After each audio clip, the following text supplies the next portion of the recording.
नमस्कार दोस्तों, आज हम एक ऐसे रहस्य की बात करेंगे जो सदियों से भक्तों के दिलों में उत्सुकता और जिज्ञासा का कारण बना हुआ है। ये कहानी है भगवान शिव और कामदेव की। आज हम जानेंगे कि आखिर क्यों महादेव ने कामदेव को भस्म कर दिया। भारतीय पौराणिक कथाओं में भगवान शिव को विनाश और निर्माण का देवता माना जाता है। वहीं कामदेव प्रेम और आकर्षण का प्रतीक है।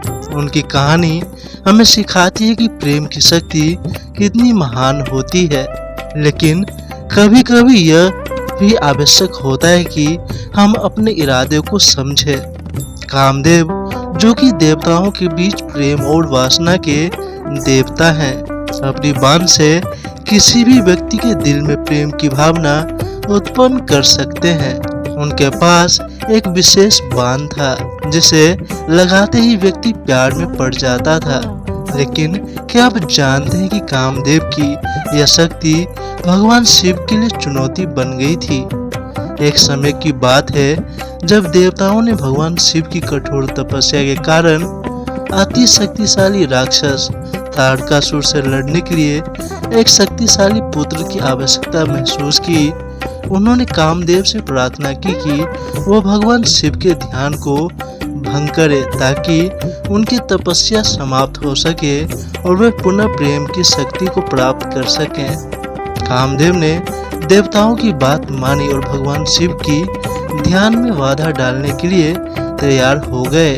जब कामदेव ने शिव को लक्ष्य बनाया और अपने बाण को छोड़ा तो यह अकल्पनीय घटना घटित हुई। भगवान शिव ने अपने आंखें खोली और देखा कि कामदेव ने उनके ध्यान को भंग किया है। शिव की शक्ति और क्रोध एकत्रित हो गए। उन्होंने कामदेव को अपने रुद्र रूप में देखा और कहा, तुमने मेरी ध्यान की साधना को भंग किया है। महादेव ने अपनी तीसरी आंख खोली और कामदेव को भस्म कर दिया। यह दृश्य इतना भयावह था। कामदेव के भस्म होने से सभी देवता शोक में डूब गए, लेकिन भगवान शिव ने कहा यह आवश्यक था क्योंकि प्रेम की भावना और भी संयम और समझदारी की आवश्यकता होती है।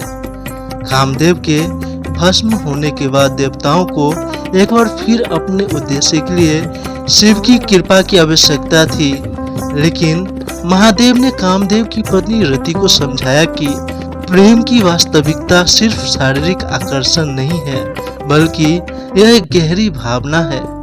रति ने भगवान शिव की भक्ति की और उनसे कामदेव को पुनर्जीवित करने की प्रार्थना की। शिव ने उनकी श्रद्धा को देखते हुए उन्हें आश्वासन दिया कि कामदेव एक दिन फिर से जन्म लेंगे। इसके बाद कामदेव ने पुनर्जन्म लिया, लेकिन इस बार उन्होंने अपनी शक्ति को सही दिशा में मोड़ा।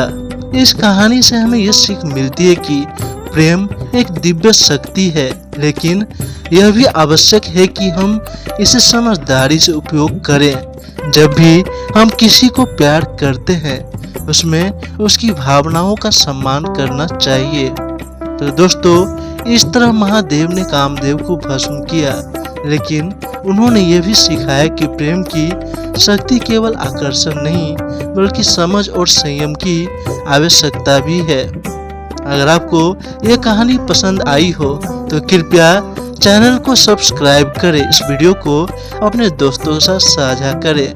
धन्यवाद।